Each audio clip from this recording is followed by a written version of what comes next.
Bakit ba hindi patas ang mundo? Paano ba nagkakaisang mga tao? Bakit pa natin pipiliting lumaban kung alam naman natin malabo ng kalayaan?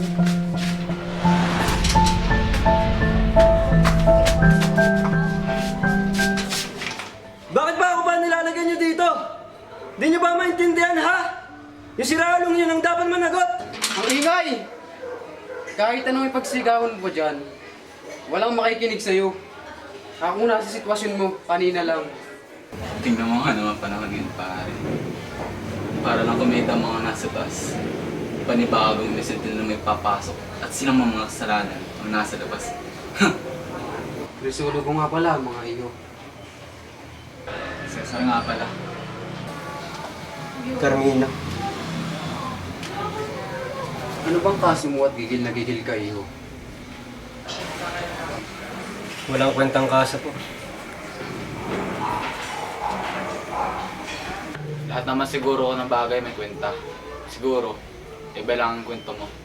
Sa halip na tumuha nga, bakit hindi na lang tayo magkwentuhan? Hindi naman siguro darating agad ang grasya. Ikaw na, Cesar, ang mauna.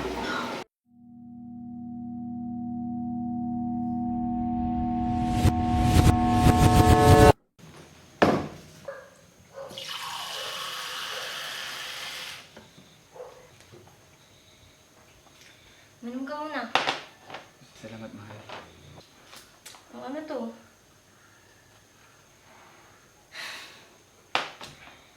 Mahal naman.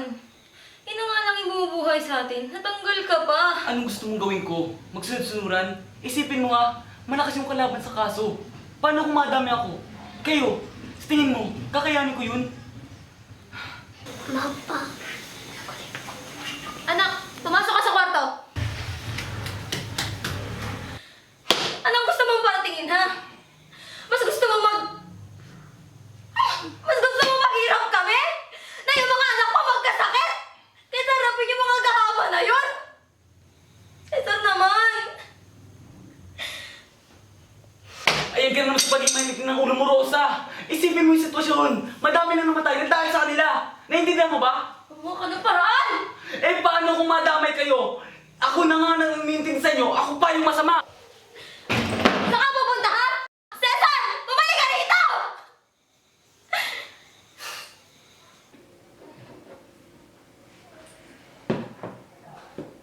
You know what, pare? Inaalala ko lang ng misis mo kayo siya nagkakaganyan. Kasi syempre, may ano kayo, di ba? Paano na sila? Pare, alam ko naman ang gagawin ko. Ang dami pa din nakaabang na trabaho. Kaysa naman bumalik pa ako doon sa kaso na pinagbabantan ng pamilya ko, pati na rin ako. Sus, kung gusto niya lang matapos yung sandamakmak na kasong nakasampang yan, huwag na silang papatay ulit. Baka matulog pa sila ng silya elektrika.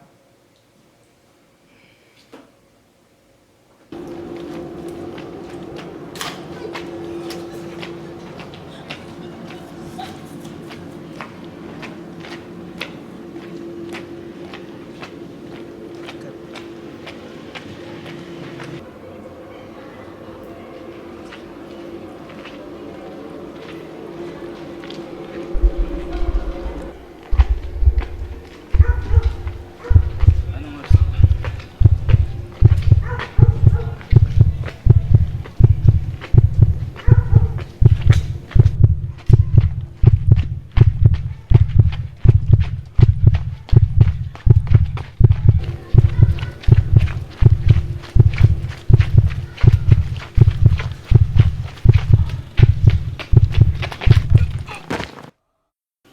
Tirahin na ba natin?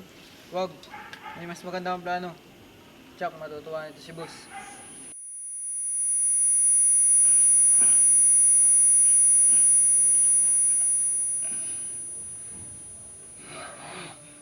Asawa ko.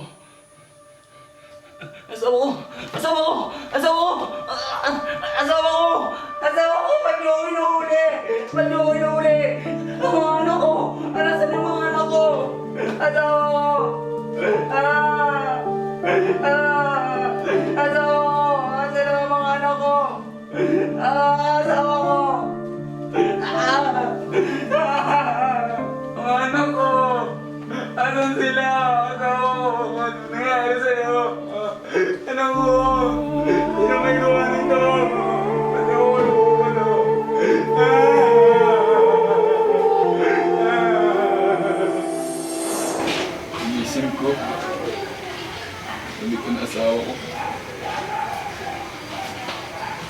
asawa ko, duguan. Tapos yung hawak ko yung mga uti sa mga palad ko. Hindi ko alam kung paano nakarating yun. Nakita ko na lang, nakapusos ako. Tapos yung mga anak ko. Ang mga anak ko. Pinapalabas nila na ikaw ang pumatay. Mga halangang pituka. Ilang araw na ba tumatakbo yung kaso mo, Cesar?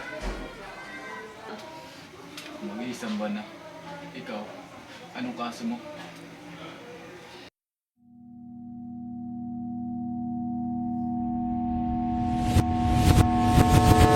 Mercy!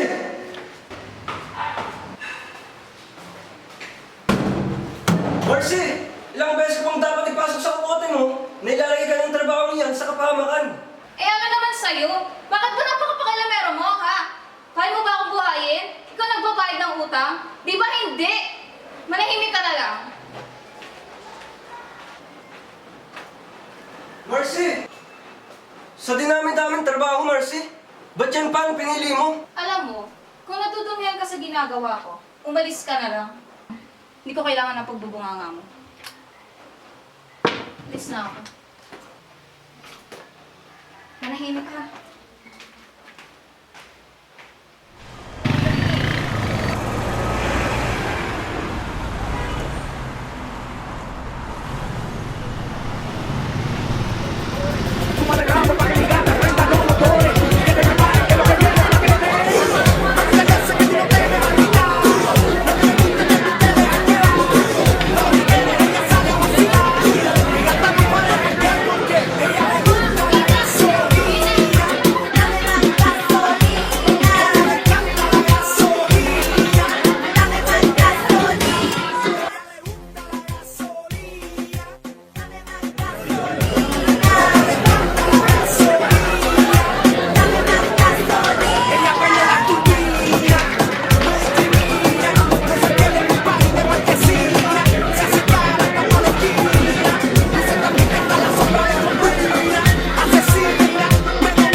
Bitawan mo ako! Bakit? Anong bitawan? Bilis! Saan mo ba ako dadalhin? Hindi ko kasali sa trabaho mo!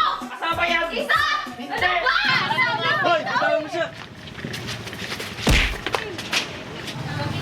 Ayos ka lang ba, Mercy? Bril!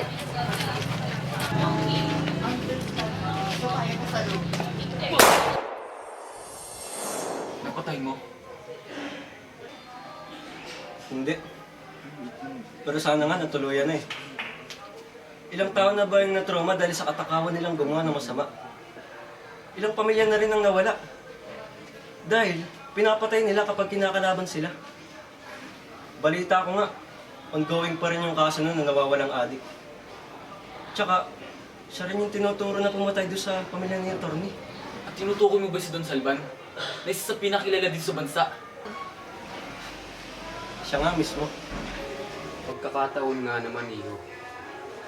Alam mo bang pamilya ni Cesar ang tinutukoy sa kaso ni Don Salvan?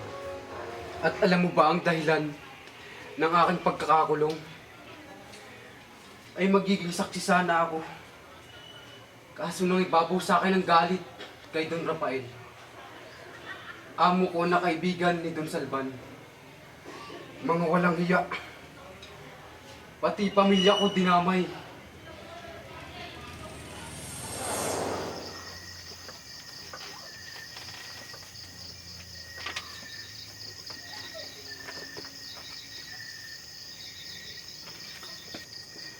aga pa anak ah. Tay, malapit na po yung graduation ko. At valedictorian po ako. Kayo po nga akyat sa stage, ha? Wow, talino talaga ng anak ko. Siyempre naman, Tay. Kanino ka ba nagmanang bata ka? Malamang sa akin. Sino ba mahilig pumutak dito? O siya, maiwan ko na kayo. Sige, Tay. Ingat po. Ingat ka.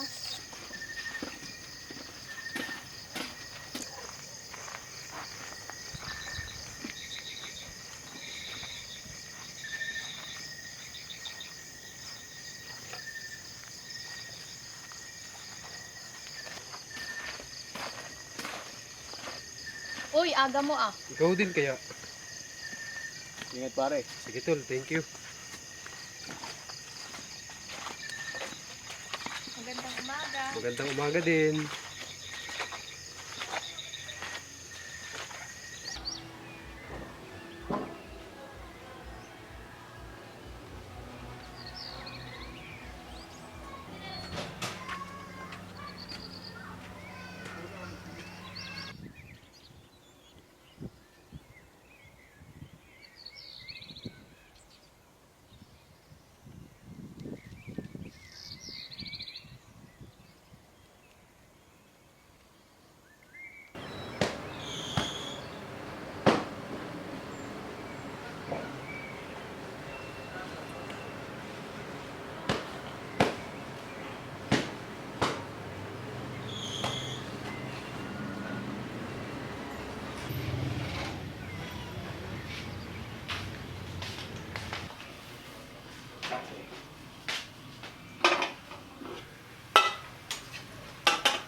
Letseng abogado yan.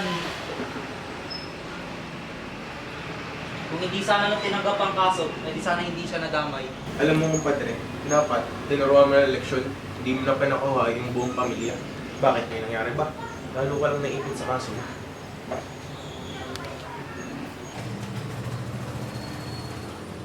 Hindi bale. Kayang tapatan ng pera yung mga yan. Sadyang mga nag-iinarte lamang. Bueno kapatid, ako'y magpapaalam muna.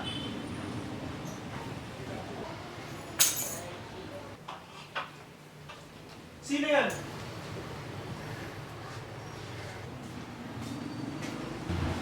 Anong narinig mo? Wala po. Saktong kararating ko lang po, amo. Sinungaling? Huwag mo nga akong ginagawang bobo. Pag may narinig ako sa labas, magbalot-balot ka na. Tao po. Magandang araw po. Gandang umaga din. Tay, nakalimutan ko po yung baon. Ikaw bata ka, bakit ka sumulog dito?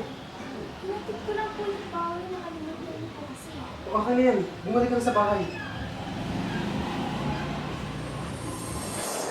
Aba, ano switch yun na ah? Wala pa rin si Claire.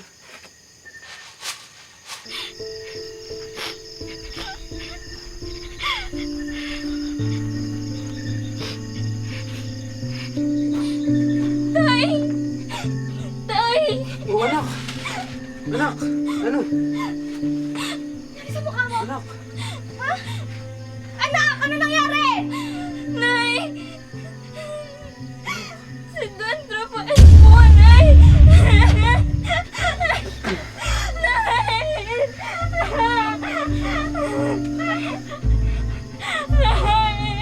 Natatakot po ako, Nay!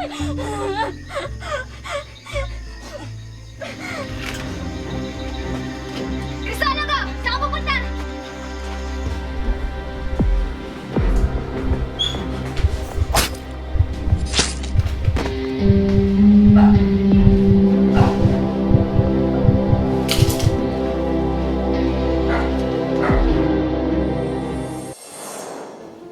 Walang ginagawa ang nakatataas para sa aming mga mahihirap.